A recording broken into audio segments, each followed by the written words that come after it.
Hello friends, welcome back to this channel. दोस्तों, इस video में सुज़लोन एनर्जी लिमिटेड के लिए हम लोग बातचीत करेंगे, लेकिन उससे पहले आप लोगों से रिक्वेस्ट करना चाहूँगा। पहले रिक्वेस्ट कि अगर आप चैनल को पहली बार देख रहे हैं, सब्सक्राइब करके बेल आइकन को हिट कर लीजिए और डीमैट या ट्रेडिंग अकाउंट अगर आपको ओपन कराना है, डिस्क्रिप्शन बॉक्स में लिंक देख सकते हैं। दोस्तों, सुज़लोन एनर्जी लिमिटेड को लेकर के एक बहुत ही बढ़िया खबर है। स्पेसिफिकली सुज़लोन के लिए नहीं है, बल्कि आपको खुद ही समझ में आ जाएगा अभी थोड़ी देर में। उससे पहले अगर हम दोस्तों देखेंगे तो लास्ट ट्रेडिंग सेशन में 9.85 पे स्टॉक ओपन हुआ और 9.50 का लो 9.8 से हाई नहीं बनाया। अगर हम लास्ट ट्रेडिंग सेशन में देखें तो इसमें गिरावट थी, लगभग 1.5% की गिरावट के साथ 9.60 पे सेटल हुआ था। 2,20,77,359 टोटल वॉल्यूम जनरेट हुआ। मार्केट कैप दोस्तों इस कंपनी की 8,848 करोड़ रुपए है।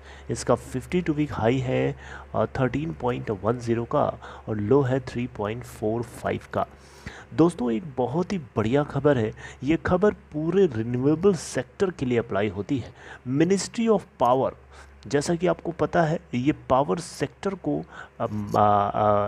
सेक्टर को गवर्न करने वाली बॉडी है। मिनिस्ट्री ऑफ पावर ने यूनिफॉर्म स्लैब रेट जो है जीएसटी का 5% तक रिड्यूस करके लेके आने के लिए रिकमेंडेशन कर डाली है। राइट, ये बहुत ही बढ़िया खबर है दोस्तों।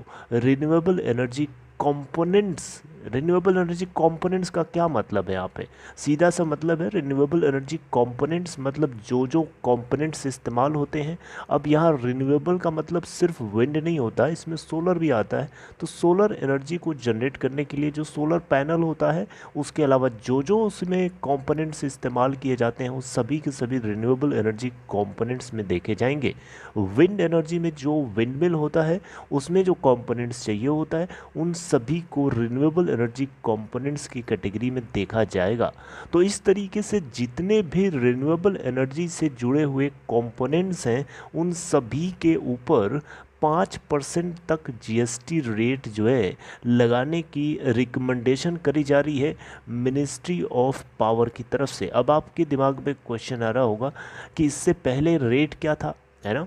देखिए, इससे पहले जो रेट था 5% से बढ़ा करके 12% तक करने की बीच में बात करी गई थी, जिसको लेकर के ऑब्जेक्शन भी हुआ था।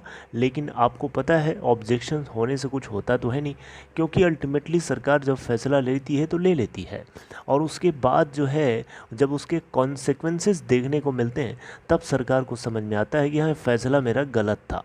क्योंकि सरकार को पहले लोगों के सुझावों को समझना चाहिए, उसके हिसाब से अपना कंक्लूजन निकालना चाहिए, फिर कोई फ़ैसला लेना चाहिए। तो ये थोड़ी सरकार जो है अपने तरीके से चलना जानती है। तो शायद अब देखिए, दैट इज़ डिफरेंट पार्ट। लेकिन अगर हम दोस्तों लास्ट टाइम देखें तो 5% से बढ़ा करके इन्होंने जीएसटी को 12% तक कर दिया था रिन्यूएबल एनर्जी इक्विपमेंट्स के लिए। और फाइनली अगर हम देखें तो सोलर पावर या विंड पावर से जुड़े हुए कंपोनेंट्स के ऊपर इफ़ेक्टिव रेट ऑफ जीएसटी 13.8% तक लगता था।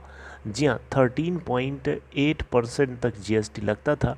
अब ये रेट जो है घटा करके 5% तक ले आने की बात जो है मिनिस्ट्री ऑफ पावर ने यहाँ पे करी है। ऐसा मिनिस्ट्री ऑफ पावर ने दया क्यों दिखाया, अब आप पूछ रहे होंगे। दोस्तों, ये दया नहीं दिखा रहे, बल्कि इनको पता है कि भारत के अंदर, इंडिया के अंदर जो रिन्यूएबल एनर्जी सेगमेंट है, उसको बढ़ाना है। तो उसका एक ही तरीका है कि उनको सहूलियत प्रदान किया जाए। क्योंकि रिन्यूएबल एनर्जी अगर हम सपोर्ट नहीं करेंगे, हमारी सरकार सपोर्ट नहीं करेगी, तो ग्लासगो के अंदर जो मीटिंग हुई थी, United nation climate change conference जो ग्लासगो के अंदर हुआ था, COP26, उसमें जो भारत के प्रधानमंत्री नरेंद्र मोदी जी ने क्या प्रॉमिस किया था, इन्होंने यही कहा था कि 50% जो इंडिया की एनर्जी की रिक्वायरमेंट्स हैं, वो हम लोग जो है 500 मेगावाट के नॉन फॉसिल फ्यूल एनर्जी के दम पर करेंगे। यही तो प्रॉमिस किया था। और इवन इन्होंने ये भी कहा था कि 2070 तक जो है इंडिया नेट ज़ीरो के टारगेट को अचीव करेगा। 2030 तक 45% की जो है इकोनॉमी कार्बन इंटेंसिटी जो है रिड्यूस होएगी। तो ये सब जो बड़े बड़े वायदे किए गए थे क्या हवा में रह जाएंगे? क्या आपको लगता है कि अगर ये रिन्यूएबल एनर्जी को सहूलियत नहीं प्रदान करेंगे, रिन्यूएबल एनर्जी को सपोर्ट नहीं दिखाएंगे, तो क्या ये टारगेट्स कभी अचीव हो पाएंगे? मुझे तो नहीं लगता हो पाएंगे, क्योंकि देखिए वर्ल्ड वाइड जो सिचुएशन है इसको देखते हुए जो इक्विपमेंट्स हैं ऑलरेडी बहुत ज़्यादा महंगे मिल रहे हैं। तो एक तरीके से सिचुएशन बहुत ही ज़्यादा वल्नरेबल है, और इस बीच में भारत सरकार की तरफ से ये स्टेप अगर लिया जाता है तो मुझे लगता है कि उन्हीं चीज़ों को ध्यान में देखते हुए यहाँ पे ये स्टेप लिया गया है, जो डेफिनेटली भारत के इस किए हुए प्रॉमिस को मटेरियलाइज होने में मदद देने वाला है। देखिए अब यहाँ पे सुज़लोन एनर्जी के रिस्पेक्ट में हम लोग बात करें तो देखिए सुज़लोन एनर्जी भी रिन्यूएबल एनर्जी के अंदर आता है। सुज़लोन एनर्जी का जो पूरा का पूरा काम है ये पूरा पूरा रिन्यूएबल एनर्जी का है। इनके जो इक्विपमेंट्स होते हैं ये क्या करते हैं, विंड मिल को इंस्टॉल करते हैं, विंड मिल को ऑपरेट भी करते हैं, उसको मेंटेन भी करते हैं। अलग अलग वर्टिकल्स हैं एक ही बिजनेस के अंदर, राइट। तो यहाँ पे भी इसका फ़ायदा इनको मिलेगा। 13.8% से जीएसटी रेट घट के 5% हो जाएगा तो डेफिनेटली इससे कंपनी को प्रॉफिट बनाने में मौका मिलेगा, मदद मिलेगी। और मुझे लगता है कि ये बात जो है आप लोगों को समझना चाहिए। देखिए अभी आजकल में जो गिरावट है उससे आपको परेशान होने की ज़रूरत नहीं है। और ये आपको ये भी बताना चाहूँगा, ये मिनिस्ट्री ऑफ पावर की तरफ से ये रिकमेंडेशन करी गई है, ये फाइनल कंक्लूडेड न्यूज़ नहीं है। ये मिनिस्ट्री ऑफ पावर की तरफ से इन्फॉर्म किया गया है कि ये ऐसा चाहते हैं कि जो जीएसटी का स्लैब रेट है वो 5% तक घटा करके यूनिफॉर्म कर दिया जाए। और अकॉर्डिंगली इन्होंने अपने सीईए के चेयरमैनशिप में ये बातें बोली, और इन्होंने अपने जूनियर को ये भी कहा कि आप जो है रिन्यूएबल एनर्जी से जुड़े हुए जो इक्विपमेंट्स होते हैं उनकी आप लिस्ट तैयार करिए, जैसे कि hydro power, pumped hydro power, इसके अलावा सोलर, विंड, इसके अलावा battery energy storage system, bio energy, waste to energy, green hydrogen, green ammonia, carbon capture, electric vehicles, for which GST reduction can be proposed to Department of Revenue to promote renewable energy technologies, right.